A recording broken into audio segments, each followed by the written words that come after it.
Salut les amis, Cinetalk Cletus aka et Jaoui Moses. Les forces françaises en Afrique sont devenues les sans domicile fixe. C'est les SDF.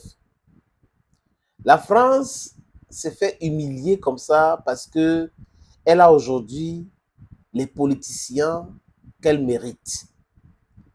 Cette France qui a colonisé beaucoup de pays dans le monde entier, qui a d'abord esclavagisé le monde entier, surtout l'Afrique. Et rappelez-vous quand on parlait de l'abolition de l'esclavage, des maîtres d'esclaves ont été dédommagés. Donc les gens qui ont commis des crimes contre l'humanité ont été dédommagés parce qu'on mettait un terme à l'esclavage. On a souffert. Et certaines personnes pensent que l'Afrique et les Africains devraient continuer à souffrir comme ça. On est des sous-hommes. Et ils sont là-bas. Et ils sont les homo sapiens. Et on est les homo africains. Je ne sais pas comment il faut dire ça, les amis. Ils cherchent les mots. Peut-être ceux qui ont fait biologie animale vont trouver les vrais mots, les bons mots pour pouvoir expliquer ces choses-là. C'est incroyable. La France chassée à coups de pied au Mali, tout le monde a vécu la scène. C'était humiliant. Une humiliation légendaire de la France au Mali. Choguel Maïga, qui voulait être président de ce pays-là, avait dit que la France avait abandonné le Mali en plein vol. Lui aussi est entré dans les histoires des politiciens. Et aujourd'hui, on lui a mis hors d'état de nuit. C'est une bonne chose parce qu'on a des gens comme ça, les politiciens du métier, qui pensent que tout est politique, il faut mêler la politique à tout, qui ne pensent pas au développement durable, au confort des autres, pensent seulement à leur confort. Démocratie, c'est une bonne chose. Mais seulement si ça n'apporte pas quelque chose de fiable pour le peuple, si ça ne nourrit pas son homme, il faut réfléchir autrement pour essayer de toiletter. Et je suis d'accord avec Assimi Goïta qu'il faut toiletter la classe politique malienne pour avoir des patriotes. Ceux qui sont financés par les Maliens et pas ceux qui sont manipulés et financés par les Occidentaux. La France a pensé trouver refuge au Burkina Faso. Les Burkinabés les ont chassés aussi tels des malpropres, à coups de pied. Et ils se sont dit, OK, on a Bazoum au Niger, vraiment, on va aller, on a 3 bases militaires là-bas, c'est pas grave, on peut toujours contrôler le Sahel à partir du Niger, on peut déstabiliser le Sahel à partir du Niger. On va envoyer les armes de renseignement et autres, continuer de déstabiliser et imposer notre désiderata et le pillage et autres. Voilà comment les gars réfléchissent. La stratégie, c'est créer du désordre, piller, empêcher les pays de se développer, de se relever. C'est comme ça. Donc, comme on est en bas, on va les parler, comme ils sont en bas, on va les parler d'aide au développement. Et voilà comment ils vont toujours courir pour venir parce qu'ils ont besoin d'argent et on va soudoyer certains politiciens. Mais c'est fini. Les époques sont différentes. Monsieur Emmanuel Macron, vous êtes un politicien peu intelligent. Vous n'êtes pas intelligent. Et c'est comme ça avec les autres. Nicolas Sarkozy, ce n'était pas quelqu'un d'intelligent. François Hollande, ce n'est pas quelqu'un d'intelligent.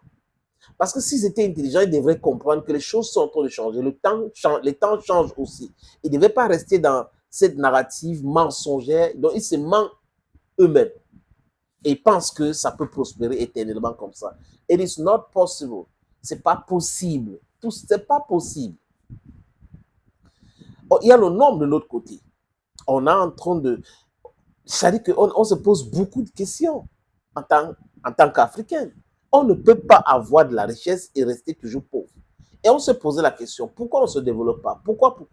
Il y a des coups d'État ici et là créés de toutes pièces. Depuis les indépendances, ou ce qu'on appelle l'indépendance, parce que c'est un simulacre d'indépendance qu'on a donné aux pays africains, parce qu'on vous donne l'indépendance politique, vous pouvez parler, la diplomatie, non, c'est nous qui gérons, l'économie, c'est nous qui gérons. Voilà, la monnaie, c'est nous qui gérons. Et vous pensez qu'on est indépendant? On n'est pas indépendant. Aujourd'hui, on est en train de chercher, on a la recherche de l'indépendance, la souveraineté. Il y a des choses qu'on doit contrôler. Tant qu'on ne contrôle pas ces choses-là, on n'est pas indépendant. On ne peut pas être indépendant sans contrôler ces choses-là. Ou on ne peut être indépendant quand on contrôle ces choses-là. Donc, on n'est pas indépendant. Tant qu'on ne contrôle pas la monnaie, nos économies, la langue, l'éducation, on ne peut pas dire qu'on est indépendant. Donc, la quête de cette souveraineté qui est nécessaire, c'est ce que nous voulons maintenant. La France a été chassée aussi au Tchad, au Sénégal. Et ce qui était terrible, c'est le Niger. Donc l'humiliation au Niger, c'était compliqué.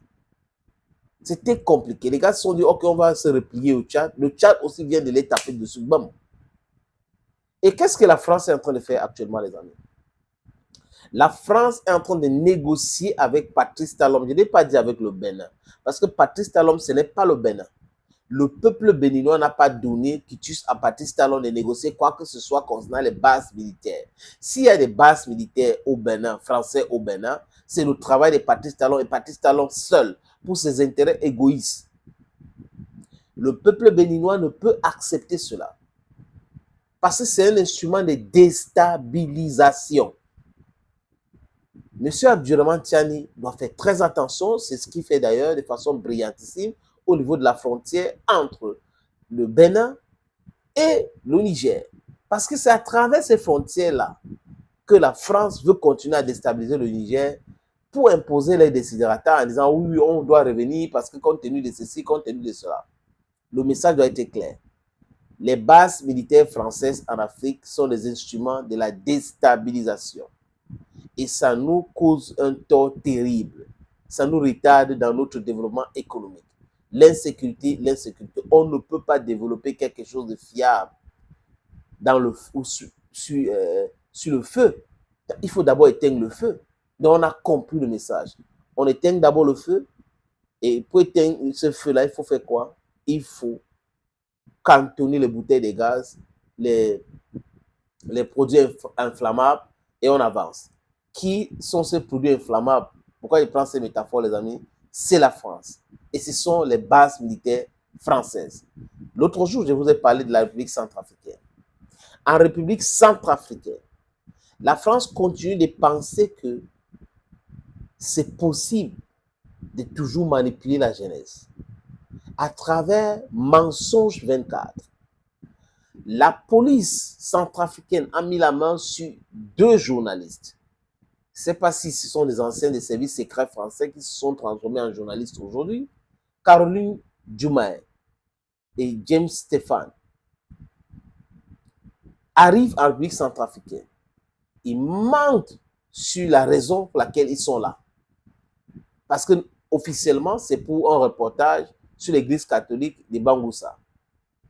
Certes, ils sont arrivés là-bas, interviewés de près, mais le but, c'était de convaincre les militants de ne pas déposer les armes.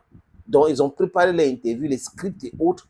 Ils donnent aux gars, voilà la réponse, lisez la réponse, on vous pose la question, vous donnez la réponse, on enregistre et on va diffuser. Voilà le rôle de la France en Afrique. Donc, chers Africaines, chers Patrice Talon, chers Béninois, sachez qu'on est en train de discuter, ou la France discute avec Talon pour pouvoir installer ses bases dans votre pays. Il y a la mobilisation, nous devons le faire. Mobilisons-nous, la guerre communicationnelle doit commencer pour demander à cette France-là d'amener ses soldats en France et à Patrice Talon de savoir que le Bénin ne lui appartient pas. À bon entendeur, salut.